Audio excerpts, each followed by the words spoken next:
யோவான் 8:12 இயேசு ஜனங்களை நோக்கி, நான் உலகத்திற்கு ஒளியாயிருக்கிறேன், என்னை பின்பற்றுகிறவன் இருளிலே நடவாமல் ஜீவ ஒளியை அடைந்திருப்பான் அப்படின்னு குறிப்பிடுகிறார். இயேசு கிறிஸ்துவை பின்பற்றுகிறவர்கள் இருளின் பிள்ளைகளாக இல்லாமல் ஒளியின் பிள்ளைகளாக, ஒளி கொடுக்கிறவர்களாக, வெளிச்சத்தின் பிள்ளைகளாக இருக்கிறார்கள் அப்படின்றது தான் இயேசு கிறிஸ்து இந்த வசனத்திலே குறிப்பிடுகிறார். ஆதியிலே கடவுள் உலகத்தை படைத்த போது முதலாவது தன் வார்த்தையிலே உண்டாக்கினது வெளிச்சம். வெளிச்சம் உண்டாக கடவுது அப்படின்னு ஒளியை கர்த்தர் படைத்தார்.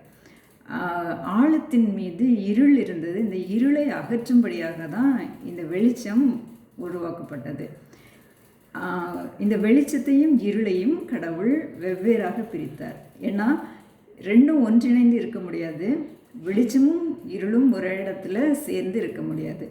இருள் இருந்த இடத்துல வெளிச்சம் வரும்போது அந்த இடம் முற்றிலுமாக பிரகாசிக்கிறது, வெளிச்சமாக மாறுகிறது.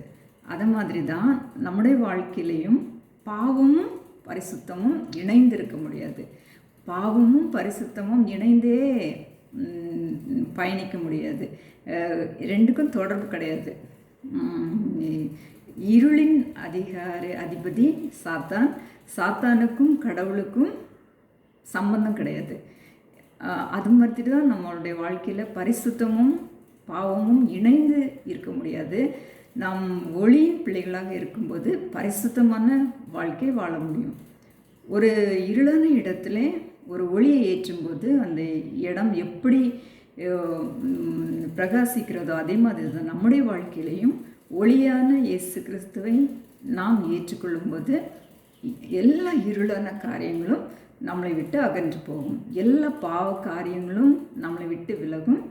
இயேசு கிறிஸ்து இருளை பாவமாகிய இருளை சிலுவையிலே வெற்றி சிறந்தார். அவர் மூலமாக நமக்கு அந்த ரட்சிப்பு, அந்த ஒளியின் வாழ்வு கிடைக்கிறது. அதனால் நாமும் பரிசுத்தமான வாழ்வு வாழ அழைக்கப்படுகிறோம். இந்த வாழ்வுக்கு நம்மை தகுதிப்படுத்திக் கொள்வோம். இயேசு கிறிஸ்து மெய்யான ஒளியாக இந்த உலகத்திலே அவர் வாழ்வு கொடுக்கிறவராக, அவர் நம்முடைய வாழ்க்கையை பிரகாசிக்க பண்ணுகிற தெய்வமாக இந்த உலகத்திலே வந்தார். அவரை ஏற்றுக்கொள்ளும்போது நாமும் அவரை போலவே பரிசுத்தமான வாழ்க்கை வாழ முடியும். அவரை போலவே நாமும் பிரகாசிக்க முடியும். நம்மளுடைய வாழ்க்கையிலையும் பரிசுத்தமான வாழ்க்கைக்கு நம்ம ஒப்புக் கொடுப்போம்.